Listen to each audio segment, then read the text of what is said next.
여러분 잠깐만요. 혹시 러시아 사람들이 라면을 뭐라고 부르는지 아세요? 다시락이라고 해요. 우리나라 팔도 도시락이 러시아에서 워낙 유명해져서 아예 라면의 보통 명사가 되어버린 거죠. 마치 우리가 복사기를 제록스라고 부르는 것처럼 말이에요. 2024년 한국 라면 수출액이 월간 1억 달러를 돌파했습니다.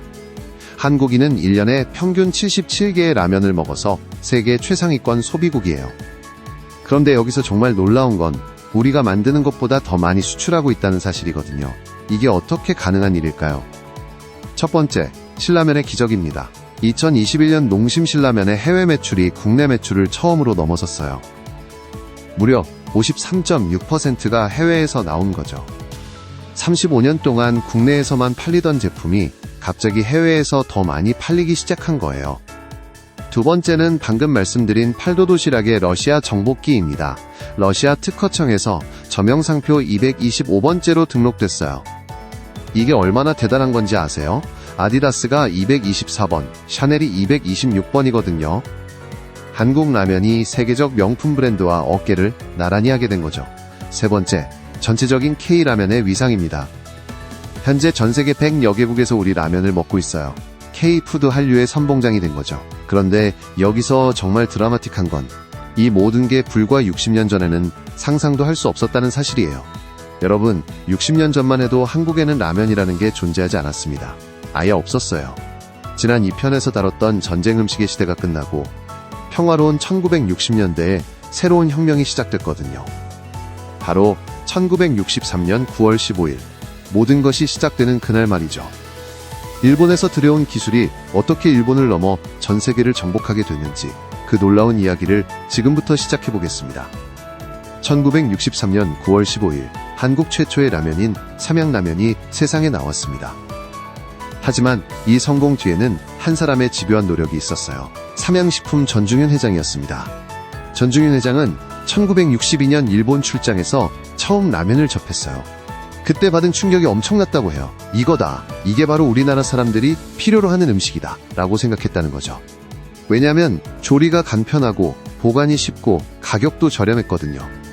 그래서 일본 묘조식품에서 기계이대와 기술을 들여왔어요.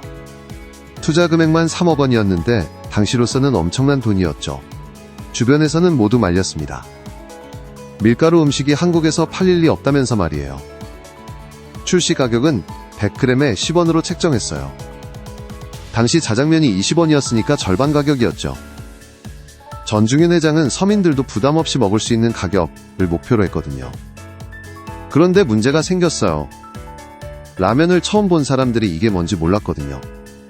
심지어 어떤 분들은 라면이라는 이름 때문에 옷감으로 오해하기도 했다니까요. 이게 명주실인가? 하면서 말이에요. 더 큰 문제는 식문화의 차이였어요. 당시는 완전한 쌀 중심 식문화였잖아요. 밀가루로 만든 음식 자체가 생소했던 거예요. 게다가 뜨거운 물만 부으면 된다는 조리법도 이상하게 여겨졌고요. 삼양식품은 필사적으로 노력했습니다. 시장에서 무료 시식회를 열고 직원들이 직접 나가서 끓여서 나누어 줬어요. 드셔보세요, 맛있어요 라고 하면서 말이죠. 하지만 판매량은 참담했습니다. 그런데 예상치 못한 구원투수가 나타났어요. 바로 박정희 정부였습니다. 1965년부터 혼분식 장려운동을 본격적으로 시작한 거죠. 쌀 대신 밀가루를 먹자는 국가정책이었어요. 왜 이런 정책이 나왔을까요? 당시 한국은 쌀이 부족했거든요. 매년 외국에서 쌀을 수입해야 하는 상황이었어요. 그래서 정부가 쌀 소비를 줄이고 밀가루 음식을 늘리자고 한 거죠. 혼분식 장려운동의 핵심은 일주일에 2번은 쌀 없는 날이었어요. 월요일과 수요일을 분식의 날로 정해서 학교 급식에서도 쌀밥 대신 빵이나 국수를 먹게 했죠.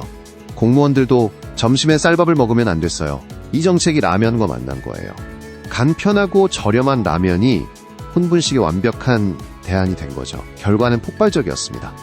1966년 240만 개였던 생산량이 1969년에는 1500만 개로 무려 300배나 증가했어요. 성공을 본 다른 회사들이 가만히 있을 리 없죠. 1965년 롯데라면이 등장했어요. 바늘 가는데 실 가듯 김치깍두기에는 롯데라면이라는 광고 기억나세요? 이 광고가 정말 센세이션이었어요. 왜 이 광고가 혁신적이었을까요? 라면을 김치와 연결한 거거든요. 당시만 해도 라면은 서양 음식이라는 인식이 강했어요. 그런데 롯데가 김치와 함께 먹는 라면이라는 콘셉트를 제시한 거죠. 이게 한국화의 시작이었어요. 그리고 1971년 훗날 라면계의 절대 강자가 될 농심이 출범했습니다. 농심의 창립자 신춘호 회장은 롯데제과에서 나온 사람이었어요. 라면 사업의 가능성을 보고 독립한 거죠. 이때부터 1970년대 내내 삼양대 롯데, 나중에는 농심과의 치열한 이 파전 체제가 형성됐어요.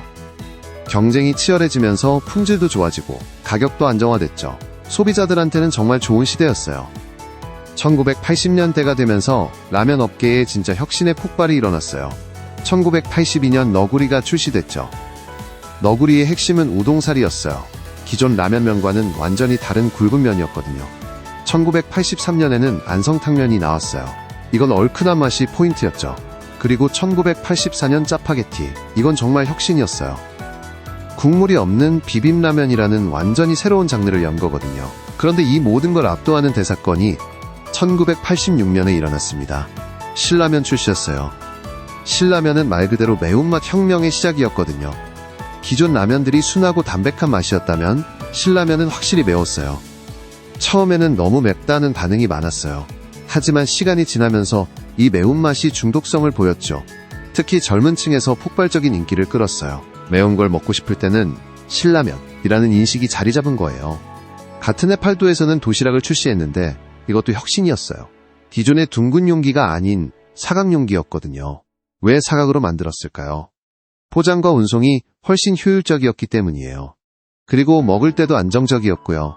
이제 라면은 단순한 음식을 넘어 문화가 되기 시작했어요. 특히 대학생들의 야식 문화와 라면이 만나면서 정말 특별한 일이 벌어졌죠. 기숙사나 자취방에서 라면 끓여 먹는 게 일상이 됐어요. 그런데 여기서 중요한 건 라면 끓여 먹기라는 한국만의 독특한 조리법이 정착된 거예요. 냄비에 끓이고 계란 하나 풀고 김치 넣고 때로는 소시지나 햄도 넣고 이런 게 전 세계 어디에도 없는 우리만의 라면 문화거든요. 일본 사람들은 라면을 그대로 끓여서 먹어요. 서양 사람들도 마찬가지고요. 하지만 한국 사람들은 여기에 온갖 재료를 추가해서 완전히 다른 음식으로 만들어버렸죠. 이게 바로 한국화의 완성이에요. 그리고 이 시기에 라면과 관련된 각종 속설들도 생겨났어요. 라면 먹으면 머리가 나빠진다, 라면은 몸에 안 좋다 같은 말들 말이에요.